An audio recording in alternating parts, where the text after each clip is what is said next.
क्या आप जानते हैं आपके शरीर में एक नन्हा सा बीज अंकुरित होने का संकेत भेजता है। ये संकेत है इम्प्लांटेशन का। आइए हम इस रहस्यमय प्रक्रिया की शुरुआती लक्षणों को समझते हैं और जानते हैं कि इस दौरान आपके शरीर में क्या क्या ख्याल रखने चाहिए आपको और कैसे आप इन सबको रखेंगे। Hello everyone, doctor Zeba this side. Channel को सब्सक्राइब नहीं किया है तो सब्सक्राइब कर लें, क्योंकि यहाँ पर आपको female health problem, metabolic disorder, hormonal समस्या का आयुर्वेदिक समाधान, home remedies, diet plan, yoga, Ayurvedic medicine और उनके लिंक्स, सब कुछ आपको एक ही चैनल पर मिलता है। तो शुरुआत करते हैं आज की वीडियो की बिना किसी देरी के। आज हम बात करेंगे इम्प्लांटेशन के शुरुआती लक्षणों के बारे में, जो गर्भधारण की प्रक्रिया का एक महत्वपूर्ण हिस्सा है। हम समझेंगे कि इम्प्लांटेशन क्या है, इसके लक्षण क्या हैं और इस दौरान आपके शरीर में कैसे कैसे क्या क्या चेंजेस आते हैं और आपने शरीर को कैसे प्रोटेक्ट करना है, सहारा देना है। इम्प्लांटेशन क्या है, सबसे पहले ये जानते हैं। इम्प्लांटेशन वह प्रक्रिया है जब फर्टिलाइज एग गर्भाशय की दीवार से जाकर चिपक जाता है या जुड़ जाता है। ये आमतौर पर ओव्यूलेशन के 6 से 12 दिन के बाद होता है। तो सबका क्वेश्चन होता है ना कि इम्प्लांटेशन कब होगा, तो 6 से 12 दिन के बाद आमतौर पर ये होता है। ये गर्भधारण की शुरुआती संकेत होते हैं। तो हम बताते हैं ना, आपको टेस्ट करने से भी पहले आपको पता लग जाएगा, पीरियड मिस होने से भी पहले के ऐसे कौन से लक्षण होंगे जिनसे पता लग जाएगा कि आप प्रेग्नेंट हो गए हैं, तो वो इम्प्लांटेशन के ही सिम्टम्स होते हैं। चलिए सबसे पहले लक्षणों को जान लेते हैं। इम्प्लांटेशन के शुरुआती लक्षणों में पहला जो लक्षण है वो है इम्प्लांटेशन ब्लीडिंग। ये हल्के धब्बे या हल्की ब्लीडिंग के रूप में दिखाई दे सकता है। ये आमतौर पर पीरियड से हल्की होती है और कुछ घंटों से लेकर कुछ दिनों तक ये चल सकती है। दूसरी चीज है इम्प्लांटेशन क्रैम्पिंग। ये हल्का पेट में दर्द या ऐंठन के रूप में महसूस होता है। ये पीरियड के दर्द से हल्का होता है और कुछ समय के लिए ही होता है। तीसरी चीज है बेसल बॉडी टेम्परेचर में गिरावट। बेसल बॉडी टेम्परेचर के बारे में आपने ओवुलेशन की वीडियोस में भी सुना होगा मेरी। बट जब आपका ओवुलेशन होता है तब आपका बेसल बॉडी टेम्परेचर बढ़ता है, बट यहाँ पर आपका बेसल बॉडी टेम्परेचर गिरता है, कम होता है। कुछ महिलाओं को इम्प्लांटेशन के समय बेसल बॉडी टेम्परेचर, जिसको बीबीटी भी कहा जाता है, हल्का जो है वो कम हो जाता है, जिसमें फीमेल का फिवरिश जैसे ना, उसको जैसे ठंडा ठंडा सा महसूस देने लग जाती है बॉडी उसकी। ये गिरावट आमतौर पर 1 दिन के लिए होता है या किसी किसी को 1 से 2 दिन बढ़ भी सकता है। इसका अगला लक्षण है थकान। हार्मोन में बदलाव आने के कारण फीमेल को थकान महसूस दे सकती है। ये लक्षण गर्भावस्था के शुरुआती दिनों में भी जारी रह सकता है। तो ऐसा नहीं है कि ये सिर्फ इम्प्लांटेशन में रहेगा। जब आपका प्रेगनेंसी शुरू हो जाता है तो स्टार्टिंग मंथ में ये कंटिन्यू रह सकता है। नेक्स्ट, आपकी ब्रेस्ट में चेंजेस, ब्रेस्ट में कोमलता महसूस देती है। हार्मोन बदलाव के कारण स्तनों में थोड़ा दर्द या थोड़ा सा टेंडरनेस महसूस देता है। यह लक्षण गर्भावस्था के शुरुआती दिनों में भी बना रह सकता है। इसके अलावा फिल्मों में आपने बहुत देखा होगा कि जब किसी को प्रेग्नेंट दिखाना होता है तो वॉमिटिंग दिखाते हैं।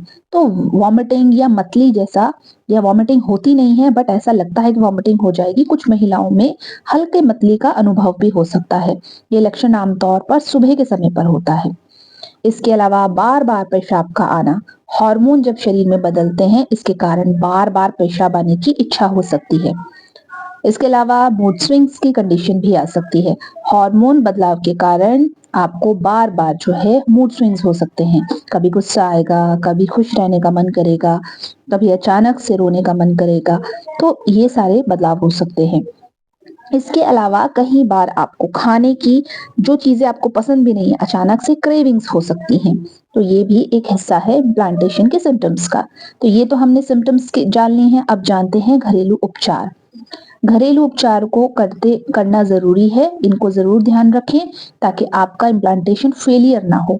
पर्याप्त मात्रा में आराम करना। अगर कंफर्म हो जाए कि इम्प्लांटेशन हो गया है तो आप सबको बहुत बहुत मुबारक। कमेंट सेक्शन में अपना जर्नी हमारे साथ शेयर जरूर करें। शरीर को आराम देने की और तनाव से दूर रखने की पूरी कोशिश करें। दूसरा घरेलू उपचार ये है कि हाइड्रेटेड रहें, खूब पानी पिएं। पूरे दिन में 2 से 3 लीटर पानी जरूर पी लें। तीसरा, स्वस्थ आहार आपने जरूर लेना है। ऐसा भोजन जो बैलेंस हो, फल, सब्जियां, साबुत अनाज, लीन प्रोटीन ये अपनी डाइट में शुमार करें। आखिरी, अगर आपके पेट में लगातार दर्द बना रहता है तो बहुत ज्यादा सिकाई ना करें। कई बार क्या होता है, हम अपने इम्प्लांटेशन के सक्सेस रेट को खुद कम कर देते हैं। अपने जब हमें इम्प्लांटेशन होने लगता है तो कहीं बार हम लगता है कि पीरियड तो आ नहीं रहा है, आप ये सोचते हैं पीरियड आने वाला होता है, तो कभी तो दवाई खा लेते हो उस चीज के लिए कि जल्दी पीरियड आ जाए, कभी हल्दी वाला दूध पी लेते हो या गर्म चीजें खा लेते हो जिससे बच्चा जो है वो चिपकता चिपकता रह जाता है।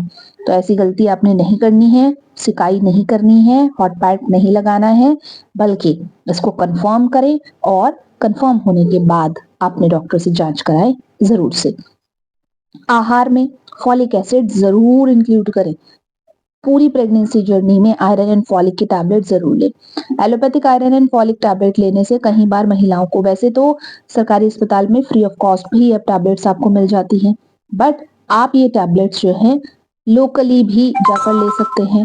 तीसरा, अगर आपको एलोपैथिक से दिक्कत होती है तो Ayurvedic iron and folic tablets का लिंक मैंने डिस्क्रिप्शन में दिया है। अपने बेबी के लिए इतना तो आपने जरूर जरूर करना है ताकि बच्चे में किसी तरह की एबनॉर्मलिटी ना आए। और प्रेगनेंसी प्लानिंग जो महिलाएं कर रही हैं उनके लिए भी जरूरी है, और प्रेगनेंसी होने के बाद भी आयरन एंड फॉलिक लेना जरूरी है। 2 टैबलेट एम्प्टी स्टमक जरूर लें, लिंक डिस्क्रिप्शन बॉक्स में है। फॉलिक एसिड भी लेना है और आयरन भी लेना है, तो अलग अलग लेने की जरूरत नहीं पड़ेगी, आयरन एंड फॉलिक कॉम्बिनेशन में आपको मिल जाएगा। ठीक है। आयरन ऐसा खाना जरूर खाएं जो आयरन रिच हो। लोहे के बर्तन में अपना खाना पकाएं। दूसरा, मिट्टी के बर्तन में खाना पकाएं। ये छोटी छोटी बदलाव कर सकते हैं। विटामिन सी युक्त खाद्य पदार्थ जरूर खाएं। ओमेगा 3 फैटी एसिड को अपने डाइट में इंक्लूड करें। प्रोसेस्ड फूड से दूर रहें। घर का बना हुआ ताजा खाना खाएं। कुछ आयुर्वेदिक दवाइयां, अगर आपको इम्प्लांटेशन सक्सेस नहीं हो पा रहा है, आपका इम्प्लांटेशन हर बार जो है अनसक्सेसफुल रह जाता है, तो पहली मेडिसिन तो मैं आपको फर्स्ट रिकमेंडेशन पैरास्टून की दूंगी आयरन फॉलिक के साथ। इसको आप तब तक लीजिए जब तक आपका गर्भधारण नहीं हो जाता। इसके अलावा अगर आप सिंगल मेडिसिन कुछ लेना चाहते हैं तो अशोक की छाल का चाय बनाकर ले सकते हैं। शतावरी की छाल की चाय बनाकर ले सकते हैं। सॉरी, शतावरी का पूरा आपको जो जड़ मिलती है, छाल नहीं, शतावरी की पाउडर ले आए, उसकी चाय बनाकर ले लीजिए। दशमूला अरिष्ट, ये आपके बॉडी में सूजन और इन सब चीजों को, पीरियड्स के इश्यूज को कम करता है, तो ये आप जो है इसकी जो है स्टीम ले सकते हैं। चंद्र प्रभावटी की 2 गोली सुबह शाम ले सकते हैं। जीवन शैली में जरूर बदलाव करें, तनाव को कम करें, योगा करें, ध्यान लगाएं, गहरी सांस लेते हुए अपने हर तकलीफ को ऊपर वाले पर छोड़ दें। नियमित व्यायाम करने से आपकी बॉडी के अंदर ब्लड सर्कुलेशन अच्छा होगा और पॉजिटिविटी बढ़ेगी। पर्याप्त मात्रा में नींद लें। 3 से 8 घंटे की नींद लेना बेहद जरूरी है। धूम्रपान और शराब से बचें। इम्प्लांटेशन जो है ये इन सब चीजों से बहुत प्रभावित होता है, तो स्मोकिंग बिल्कुल नहीं करना है। यदि आपका अभी भी कोई सवाल रह गया हो तो कमेंट सेक्शन में आप बेझिझक पूछ सकते हैं और अपनी प्रॉब्लम्स लिखकर भेज सकते हैं। कुछ योगासन जो आपके साथ शेयर कर रहे हैं, अगर आपका इम्प्लांटेशन फेल होता है बार बार तो ये आसन जरूर सीखें, जैसे चंद्र नमस्कार है, सूर्य नमस्कार है, इनको डेली बेसिस पर आपने जरूर करना है। फर्टिलिटी बूस्ट करने के लिए कोबरा पोज और आपने सुप्त बंधकोण आसन, लेग अप द वॉल और हस्तपाद आसन अपने रूटीन में जरूर शुमार करना है। अगर आपको ओवेरियन सिस्ट या सिस्टिक प्रॉब्लम्स हैं तो आपने बटरफ्लाई एक्सरसाइज डेली करनी है। मुद्रा में योनि मुद्रा को इंक्लूड करें। 5 से 10 मिनट, 15 मिनट तक ये मुद्रा लगाएं, आपको बहुत मदद होगी।